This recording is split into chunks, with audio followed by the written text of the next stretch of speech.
सिरियै थानो जोङो लुबैयाखै जोंखौ समाजनि जेंनाफोरा आखुमार दिनै खामानि मावफैनो थिनदों दिनै बारग' एनडिपिफोरा आखायाव लानाय हाथियारखौल'सो दोनथ'दों नाथाय जोंनि जेसेबांखिनि संग्रामाव जि थांखि बिथांखिफोर दङमोन बे गासै थांखि बिथांखिफोरा दिनै जोंजों लोगोसे दङ आरो बे थांखि बिथांखिफोरखौ दिनै जोङो अपेनलि गोदो नांनाय समावब्ला जोङो रावजोंबो बिदि सोमोन्दो लाखिनानै बा अपेनै सोरजोंबा सावरायनानै लोगोआव थाफानानै खामानि मावनो हायामोन सोरबा बेक्तिया जोंजों सावरायबा सोरखारनिफ्राय नोजोर होनानै बै बेक्तिखौ सोरखौबा जेलाव हरदों सोरखौबा हमनानै गावदों सोरखौबा बुदों बेबायदि अयथासार माने सोरखारनि नारसिननाय थानायखाय जोङो उदाङाव फैनानै समाजजों लोगोसे थानानै खामानिफोरखौ मावनो हायाखैमोन नाथाय जाय बिर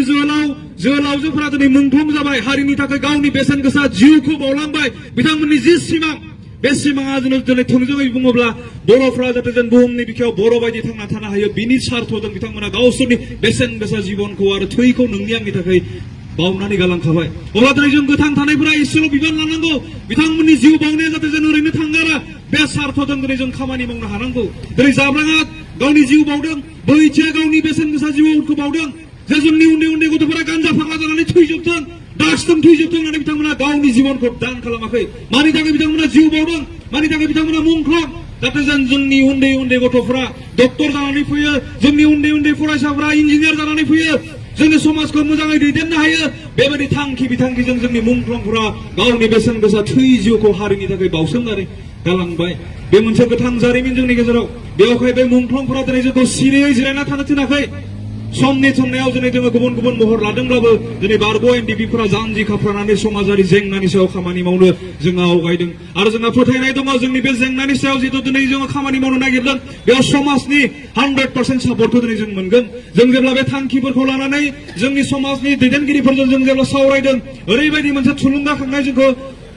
बोसोन होनानै बै दैदेनगिरिफोरा थिनहरदों नोंथांमोना दावगा जों नोंथांमोनजों लोगोसे दङ दानिनो गोथां एग्जाम्पल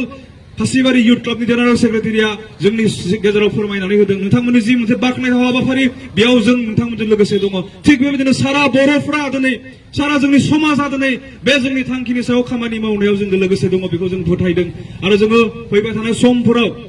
जोंनि जेंनाखौ सुस्रांनो थाखाय जोङो बिभिन्न थांखि बिथांखिफोरखौ लानानै फर्मुलाफोरजों जों खामानि मावलांगोन आरो जेरैखि जाया जोंनि जेंनाफोरखौ ड्राग्सजों नस्थ' जानाय गथ'फोरखौ गान्जाजों गोदोसोना थानाय गथ'फोरखौ गुबुननि हौवाया गुबुननि हिनजावजों गुबुननि हिनजावा गुबुनि हौवाजों सोमोन्दो लानानै